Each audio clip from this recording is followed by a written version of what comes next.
Hey guys, welcome back to Vince-Vell Custom. So today I'm sharing with you a Wolverine statue that I don't know who made it. So I'm just going to kind of break it down for you guys.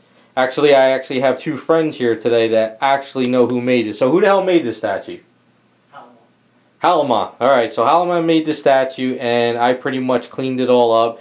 And we added some really cool claws to it made by Warren Rossi. So I'll throw that in the description as well if you guys are interested. So let's get a little bit closer and we'll break them all down for you.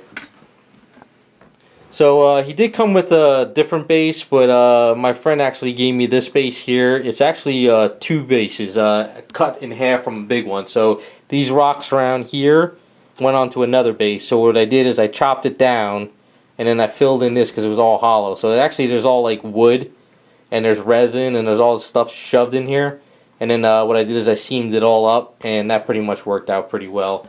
And then closer to when the project was done, we added some leaves to it to match another base he has, which I think is the saber-tooth base. So we kind of just tried to get him a little bit closer. And then after that, it was just pretty much cleaning up the statue as much as possible. It was very, very messy with the casting. I have to say it was pretty poor. So I tried to clean up a lot of schmutz and a lot of stuff that was underneath the arms. Stuff around the legs. There was some really weird stuff in between the thighs and then the calf muscles with these boots, so I had to clean those up. But once I pretty much got it all cleaned up, it was just pretty much just, you know, getting them all painted, and it worked out pretty good. Let's see, there is a thing that was pretty messed up, and I kind of found out about it when I was working on him, was there was this piece around his neck, because I guess the way the statue was, it was for a different type of head. And this head kind of didn't go flush, so what I had to do was rebuild the neck around here. But once we pretty much got all that done, it was just a straightforward repaint. So I used Garage Kit colors for the skin. And mixed up a special yellow batch for all the yellow. Didn't want to go too crazy on the yellow. I wanted to keep it more toward traditional Wolverine. I didn't like the way that it came. It was too like orangey, like it was just like a wash. So we pretty much got that out of there. And the funny thing too is I did the skin first, and it was really focused on the hair on the arms. So, and I kind of make fun of him about this, is he sent me some pictures of the hair, and it was all this weird cross hatching. I really didn't like it, so I repainted the arm again, and I said, let me do my own thing, and I'll show it to you. And he was down with it once I was all finished, so it worked out pretty good on there. And that's pretty much it as far as all the other stuff. Just shoulder pads gave it a little bit more of a metallic feel. Blue is just a mixed up blue.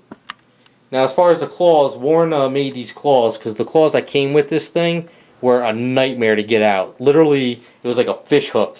What they did is they put the claw at an angle and they turned it upright, and it was like hooked into the arm. So when I actually tried to take this claw off on this hand, I actually broke off the finger and everything because the resin is very, very fragile resin. It's not like a regular resin.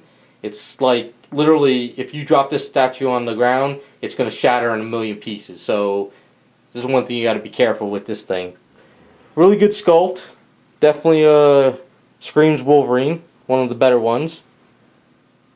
And that's pretty much it. It's pretty straightforward. Getting a little bit closer on the face for you guys.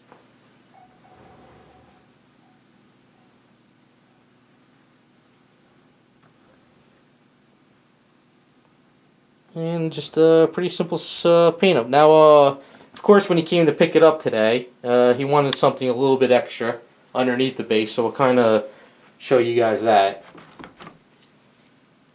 He sprung this on me at the last moment, but as you can see, he wanted a Canadian flag on the bottom. So what I did was I went on to Illustrator and I printed out a flag in a piece of paper.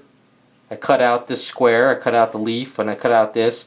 I sprayed it all white first, then I put down the piece of paper with some tape, and I sprayed red, so we got the Canadian flag, and I signed it, and we threw 101. So all he's got to do is find some feet for over here, because you picked these up at Home Depot. I didn't have them, but that's what we did for the base. And there you go. That is Wolverine from Halama. I am saying that right guys? Halama. Halama. Alright, just want to make sure. I don't know everybody's names that do this stuff, but goes in the base like that. So there you go. that is Wolverine. Not much to say other than just a really cool statue. The claws really make him pop. And with a new base. So hopefully you guys like the way he came out.